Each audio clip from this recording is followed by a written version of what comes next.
Alors comme ça, tu veux investir dans l'armement. Ça te semble une bonne idée. Le gouvernement, en plus, t'y invite avec un produit où on ne sait absolument pas quelle est l'incitation, quel est le pourcentage de rendement, mais pourquoi pas. On t'y invite également avec tout un tas de nouveaux ETF qui t'expliquent et qui sortent sur l'armement, la défense, la cybersécurité, et qui vont faire un focus sur l'Europe. Jusqu'à maintenant, on avait ces ETF-là qui étaient sur la défense, sur l'armement, mais c'était beaucoup plus global. Il y avait notamment les sociétés américaines. Et là, on est en train de sortir des trucs spécifiques Europe. Évidemment, quand on voit tout ça, on peut se poser la question si on n'est pas un petit peu en retard. Rien de mal à investir éventuellement sur l'armement, ça dépend de l'éthique de chacun, mais dans l'idée, c'est qu'il va y avoir une visibilité. On pourra éventuellement même profiter d'un certain trou d'air si on a la paix sur l'Ukraine, mais avant tout, ce qui semble beaucoup plus intéressant en termes de potentiel, mis à part quelques petites boîtes qui peuvent éventuellement, qui travaillent aujourd'hui sur l'automobile et qui peuvent retourner un petit peu leur chaîne d'assemblage pour produire pour l'armement, on va dire que le thème est essentiellement déjà surinvesti depuis 2022. On a fait avec Poutine et avec Trump, en fait, que utiliser un catalyseur et accélérer les choses. Donc ce sont certes, en effet, des thèmes d'investissement et des tendances qui vont certainement perdurer. Si on a de la paix en Ukraine, certains y verront un trou d'air qui pourra servir d'opportunité. Mais ce qui m'intéresse beaucoup plus, si vous voulez, c'est de savoir où est le véritable potentiel dans l'investissement. Parce que quand on parle de stimulus, quand on parle d'augmenter les capacités d'armement de l'Europe, on parle industrie, on parle production. Et pour ça, il y a un truc essentiel, c'est l'énergie. Et en Europe, on le sait bien, on a beaucoup d'idées, parfois discutables, mais on n'a pas de pétrole.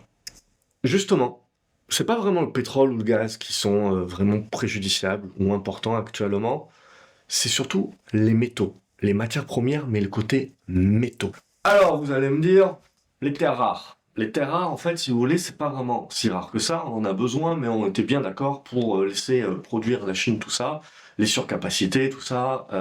On était bien content de faire tout ça. Maintenant, Trump change un petit peu le filet, mais c'est pas ces matériaux-là qui m'importent. Parce qu'en fait, si on regarde réellement quelles sont les matières premières dont on a réellement besoin et qui sont drastiquement, on va dire, de plus en plus chères à extraire et de plus en plus difficiles à trouver, c'est pas sur les terres rares, qui sont pas si rares que ça, qu'on va les trouver. Regardez ce tableau, on voit que c'est l'étain, par exemple, ou le cuivre, ou le lithium, etc.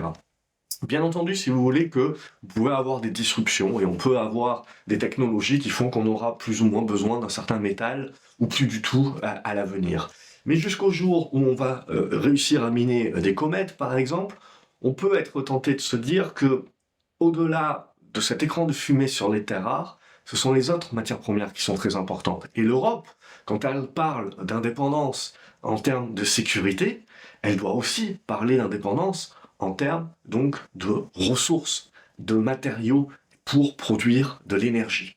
Et c'est en produisant de l'énergie peu chère et en la dérégulant, évidemment, qu'on est dans cette capacité aussi, au-delà de l'armement, le jour où on doit pivoter, de pouvoir retourner la veste et de pouvoir attirer de l'industrie, réattirer de l'industrie.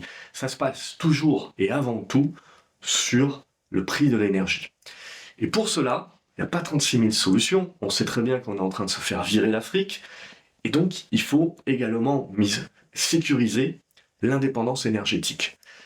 Et au-delà de cette énergie, donc ce sont les actions de minières, les actions de transformateurs de matières premières, les actions également de logiciels, d'infrastructures, de BTP, parce que qui dit construire justement de plus en plus, dit également avoir besoin de plus en plus de ressources, de matières premières et donc d'énergie.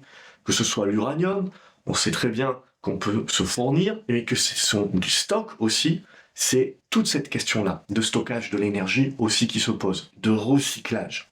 Donc si on tire la pelote de laine, si vous voulez, vis-à-vis de l'armement, il y a pour moi tout cet aspect sécurisation des matières premières pour produire de l'énergie à pas cher qui se pose, et c'est là où est la véritable opportunité.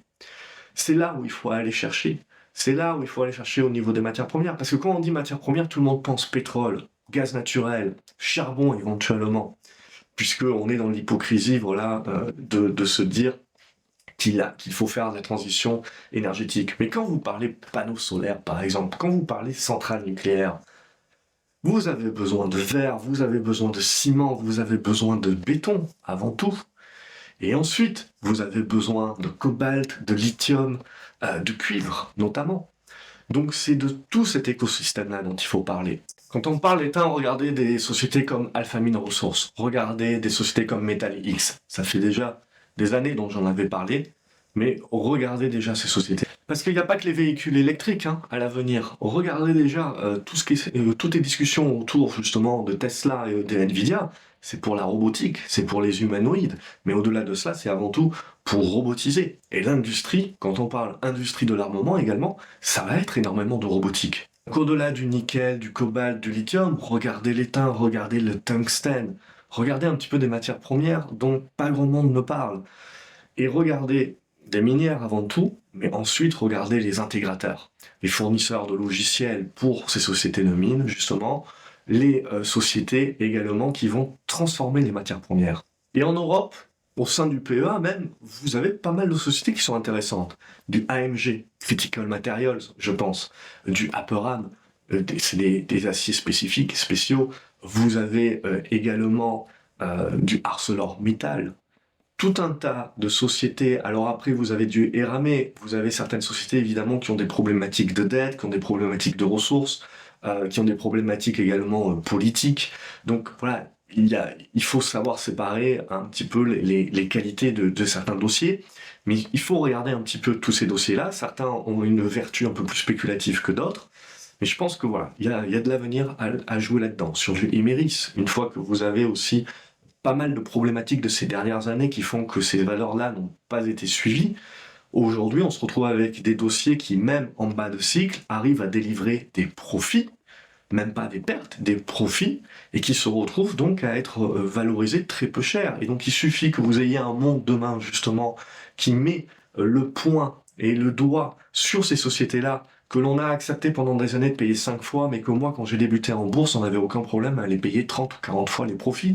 Aujourd'hui, on accepte que de payer des valeurs technologiques, mais la technologie de demain, c'est potentiellement dans de l'industrie. Également, des sociétés d'armement, ce sont in fine des sociétés technologiques. Des minières également, des transformateurs de matières premières peuvent aussi être des sociétés vues comme des sociétés de croissance et de technologie dans le monde de demain.